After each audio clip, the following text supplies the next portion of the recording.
Shane Kirkland, and this is my survival guide to engineering. Shane is a junior mechanical engineering major at the University of Rhode Island. He is from a small town in Rhode Island, Coventry, where he went to high school, finishing third in his class. He's now 20 years old and here to share with you the secrets to success. Shane credits his strong work ethic and his success academically on his support from his parents. I feel like my parents always encourage me to, be the best that I can be. You gotta start early. Well, I think a lot of it starts with high school. So in high school, I did make sure to prepare myself. I took, up to calculus and also physics and math. Now don't be put off if you weren't the best student in high school. There's plenty of room for success from here on out. Shane goes on to tell us about how his rigorous work schedule in high school prepared him for college, and he tells me how he even won a chemistry award, the Bausch and Lomb Award for Science. A lot of times, especially when we were in high school, really pushing myself and trying to do as best as I can, because I realized that maybe I am capable of being better than I am. So it really kind of pushed me to put in as much effort as I can into my studies and complete them to the best of my ability. Stay organized and on top of your assignments. A lot of it just comes down to your work ethic and your study habits. Really maintaining a good schedule and being organized and staying on top of your assignments really will help you out in the long run. Now, having studied with you, I can personally say that you're very organized and you have a good way of staying motivated and on top of your stuff. Now, what techniques do you use? What are some tips you could give to someone about staying on top of? Well, my techniques have changed over the years. Freshman year, I had a whiteboard in my room where I'd write down all the assignments for the week and then make sure I completed all of those that week. Last year, I started using a calendar, like a written calendar, and that was pretty helpful. But then this year, I started using a calendar on my smartphone, and then that syncs up with my computer, so I can always see when things are going to be due and set alerts and stuff like that. And it's really useful. So I think probably step one to being organized would be creating a schedule of events or a calendar, and following that to the best of your ability. It's important to get an internship as an undergrad. I worked at Toray Plastics America, and I was a mechanical engineering intern there. Now Toray has a whole bunch of factories across the country. The one I worked for produced polyethylene and polypropylene films, so I didn't really do a whole lot of designing of the actual products, but I was able to use my engineering work to design some equipment to meet some a few needs of the factory, and also design some things that help benefit the safety of the workers. Shane designed a cart that would help the workers transfer hot molten plastic from one manufacturing process to the next. Enjoy your free time.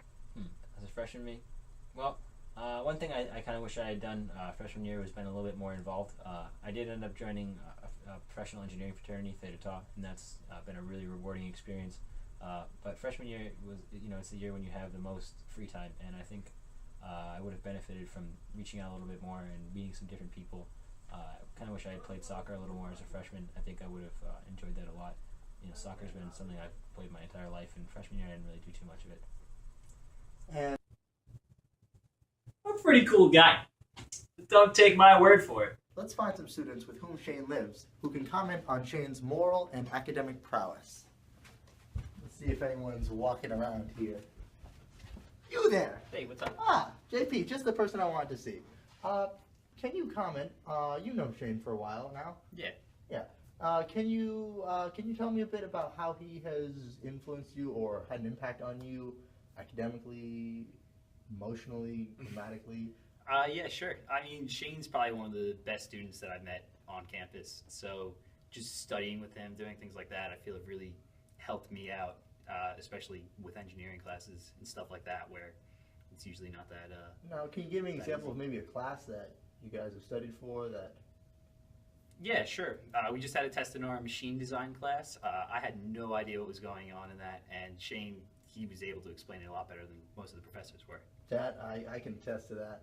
And Yeah. Anything else you want to say about? He's a pretty cool guy. I mean, he's more than willing to take some time out of his day to help you with any questions you have. Thank you very much, JP. No problem. Here's why you should pursue a career in engineering. Well, there's a lot of things that I really like about engineering. Probably the thing I like the most is the way I can use my engineering knowledge in real life applications. I find that engineering has really given me a different way of thinking. And I think I definitely look at the world differently as a result of my studies. Wow. And do you feel that you'll be able to apply this new way of thinking to your job? And how do you feel about that? Does it excite you? Are you nervous? Are you up for the challenge? Yeah, I mean, certainly. I have a little bit of experience working in the engineering field, and it was really enriching to be able to apply a lot of my studies to things that are actually benefiting a company and things that are benefiting the workers of that company. And so in that respect, I think it's definitely very exciting, and I'm hoping I can find a job that I'm really passionate about one day, where I can really use all my studies. Anytime I've ever had doubts, it's always been, or anytime I've been studying and like, oh, I don't want to do this anymore, I don't feel like doing certain assignments. I think really what I think about is that there actually is some value in what I'm doing, and anything that I'm learning, even though it may not be specifically related to the field that I go into, it has some value somewhere, and that's something that I really enjoy about engineering studies. Is the things that you learn in engineering school, you can actually apply to real life, and kind of gives you a different way of thinking about the world around you. Right. There's so many different types of engineering. You might be wondering how to choose. Let me tell you. What do you want to do, and what would you tell somebody in your position, or who will eventually be in your position? A good way to choose what they want to do. Well, I really think the best way is to actually get some experience in the field. I was really, I don't want to say lucky, fortunate to land an internship last semester, the summer of my sophomore year, and that was really great because it gave me an idea of what engineers do in a manufacturing environment and kind of the pros and cons of working there. So I'm hoping to branch out this summer and when I'm in Spain and work for a few companies that have a slightly different style, maybe get into construction or do some more design work, because that was ultimately what I was the most interested in while working at Toray. So I think my advice to any incoming students or any students who are trying to better themselves or kind of figure out which path they want to take, I think the best method is to get some experience in the field. There you have it. Now you too can survive as an engineering student.